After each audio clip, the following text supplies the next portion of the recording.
सभी को जय मसीह की।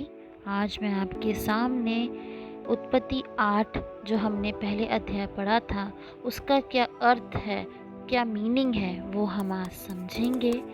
तो उत्पत्ति 8 में हमें ये बताया गया था कि कैसे खुदा परमेश्वर ने सुधि ली और कैसे उसने नूह के जितने भी परिवार थे और जितने भी जीवित प्राणी थे उनको आशीष दी और पहली होम बलि कैसे चढ़ाई गई। तो आइए हम देखते हैं।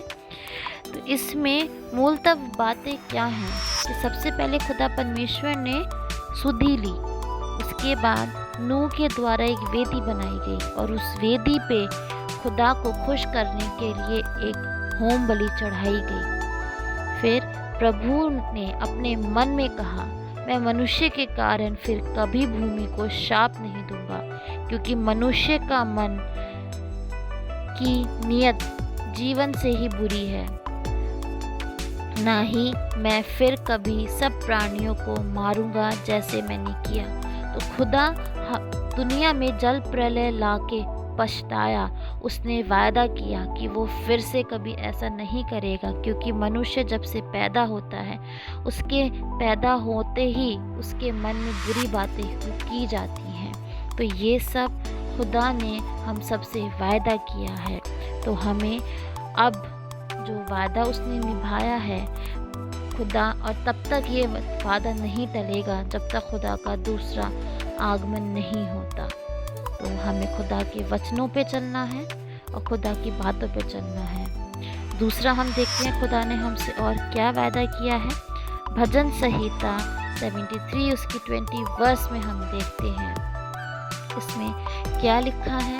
इसमें लिखा है, जो तुझसे दूर रहते हैं वो तो नाश होंगे, जो कि तेरे विरुद्ध व्यभिचार करता है उसको तो विनाश करता है। तो इसमें खुदा ने हमें बताया है कि हमें कभी भी खुदा से दूर नहीं होना, क्योंकि खुदा से दूर जानते ही हम लोगों का कभी भी अच्छा नहीं होगा, हमेशा हमारा बुरा होगा। तो हमें खुदा के नज़दीक ही में रहना है। जैसे नूह रहा उसका पूरा परिवार बचाया गया, उसके द्वारा सारे जीवित प्राणी बचाए गए और उसके द्वारा ही नई जाति दोबारा से बनी इस दुनिया में। दूसरा हम देखते हैं जो लिया गया है खुदा के पवित्र कलाम में से, भजन संहिता 4 उसकी 5वीं आयत में, धर्म के बलिदान चढ़ाओ और यहोवा पर भरोसा रखो। हमें कभी भी खुदा पे से अपना भरोसा नहीं हटाना। नूह ने अपना भरोसा खुदा पे रखा और उसका परिवार, उसका वंश बचाया गया और उसके द्वारा नई जाति उत्पन्न हुई। आगे हम देखेंगे कि खुदा परमेश्वर ने हमसे और क्या क्या वायदे करे हैं। तो खुदा का वायदा कभी भी नहीं टूटेगा, क्योंकि उसने हमसे ये अपनी वाचा बांधी है और उसके पवित्र कलाम में लिखा है कि जब तक वो नहीं आएगा उसकी वाचा का जितना भी लिखा है वो बिल्कुल नहीं टलेगा। जैसा लिखा है वैसा ही होता रहेगा और हमेशा होता रहेगा। तो हमें भरोसा रखना है खुदा के ऊपर। दूसरा हम देखते हैं भजन संहिता 34 उसकी 8वीं आयत में, परख कर देखो कि यहोवा कैसा भला है, क्या ही धन्य है वह पुरुष जो उसकी शरण लेता है।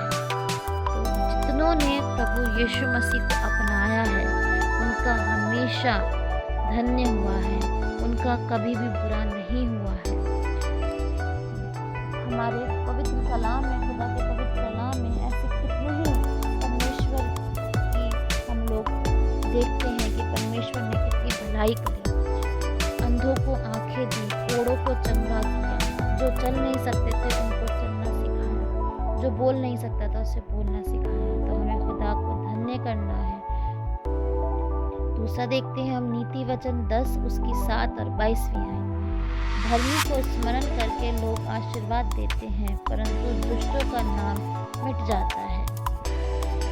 धन यहोवा की आशीष ही से मिलता है और वह उसके साथ दुख नहीं मिलता।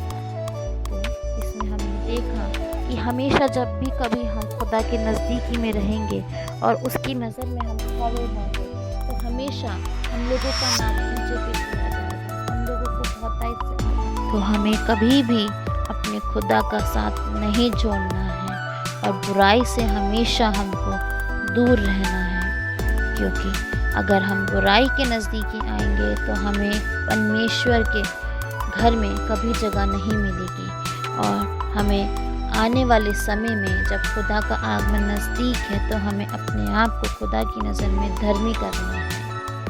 तो ये खुदा के पवित्र कलाम में से कुछ हमने आयतें पढ़ी। तो खुदा के इस पवित्र कलाम के पढ़े और सुने जाने पे आशीष हो। मैं आशा करती हूँ आप सभी को खुदा का ये कलाम अच्छा लगा होगा। और मेरी आप सबसे रिक्वेस्ट है कि आप सब लोग इस चैनल को जितना हो सके उतना आप शेयर करिए, ताकि सब लोग इसको सुन के, जितने भी लोग हैं इसको सुन के अपने मन फिराएं और जैसा हमारे पवित्र कलाम में लिखा है उसको वो सब चीज़ें पूरी हों, क्योंकि खुदा का आगमन बहुत नज़दीक है। खुदा के पाक कलाम को पढ़े और सुने जाने पे आशीष हो। आमीन। मैं आशा करती हूँ आप सब लोग जहाँ कहीं पे भी हैं अच्छे होंगे, स्वस्थ होंगे। अपना ध्यान रखिए। खुदाबंद यीशु मसीह के नाम में जय मसीह की।